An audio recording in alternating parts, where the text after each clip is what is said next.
Praise the Lord. ఫిబ్రవరి 13వ తేదీ 2025. ఈరోజు దేవుని వాక్యం.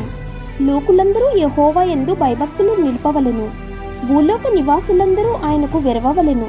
కీర్తనల గ్రంథం 33వ అధ్యాయం 8వ వచనం.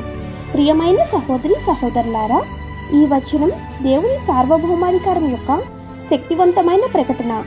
ఆయనను ఆరాధించడానికి మరియు గౌరవించడానికి సార్వత్రిక పిలుపు.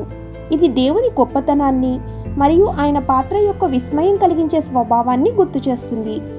ఇది దేవుని సార్వత్రిక అధికారాన్ని మరియు ఆయన్ని సమీపించటంలో వినయం, విస్మయం యొక్క అవసరాన్ని నొక్కి చెబుతూ ఆయన్ను గుర్తించి గౌరవించమని ప్రజలందరినీ ఆహ్వానిస్తుంది.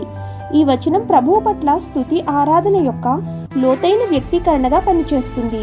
విశ్వాసులు ఆయన మహిమ మరియు శక్తి పట్ల విస్మయం చెందడానికి ప్రేరేపిస్తుంది. ఆమేన్. God bless you.